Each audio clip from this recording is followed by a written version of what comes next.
Last week, the news of Silicon Valley Bank's failure shook the U.S. banking system.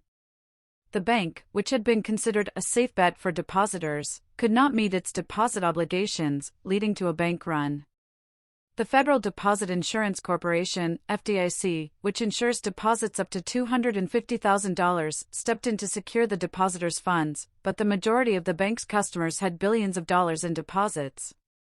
The government eventually had to intervene to restore confidence in the banking system. The collapse of Silicon Valley Bank. The fall of Silicon Valley Bank was due to its investments in various projects that did not generate enough returns to cover its obligations.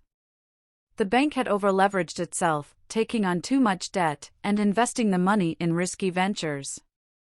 When these ventures failed, the bank could not meet its deposit obligations. This created a panic among depositors, who feared that they would lose their money. The FDIC typically steps in when a bank fails, but in Silicon Valley Bank's case, the agency could only insure deposits up to $250,000. The vast majority of the bank's customers had more than that amount, leaving them vulnerable. The government had to intervene to restore confidence in the banking system and reassure depositors that their money was safe. The collapse of Signature Bank. Shortly after the fall of Silicon Valley Bank, regulators closed New York-based Signature Bank, citing systemic risk. Experts have warned that similar banking failures could occur as many corporations have over-leveraged themselves in dollar debt. This means that they have taken on too much debt denominated in dollars, making them vulnerable to currency fluctuations and economic shocks. The contagion effect. The fallout from Silicon Valley Bank's collapse was not limited to the U.S. European banks lost $100 billion in value in a week after the news broke.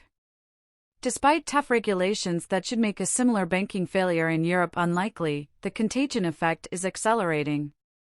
The European Central Bank, ECB, has taken steps to prevent a banking crisis, including setting up a banking union and stress testing banks. The banking union allows for the centralized supervision of banks and a common deposit insurance scheme, which protects depositors across the Eurozone. The stress tests assess the bank's ability to weather different economic scenarios and identify potential weaknesses. The future of the U.S. banking system. The collapse of Silicon Valley Bank has raised concerns about the stability of the U.S. banking system.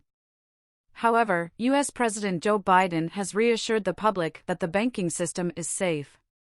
The government's intervention to secure depositors' funds has restored confidence in the system, and the FDIC's insurance program has protected depositors from losses.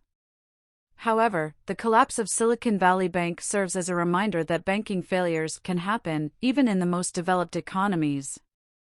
It is essential for regulators to monitor banks' activities and ensure that they are not taking on too much risk. This can be done through stress testing and regulatory oversight. Conclusion. The collapse of Silicon Valley Bank has highlighted the risks that banks face when they over-leverage themselves and invest in risky ventures. The government's intervention to secure depositors' funds has restored confidence in the U.S. banking system, but concerns remain about the contagion effect and the stability of the system. Regulators must continue to monitor banks' activities and ensure that they are not taking on too much risk. The future of the U.S. banking system depends on it.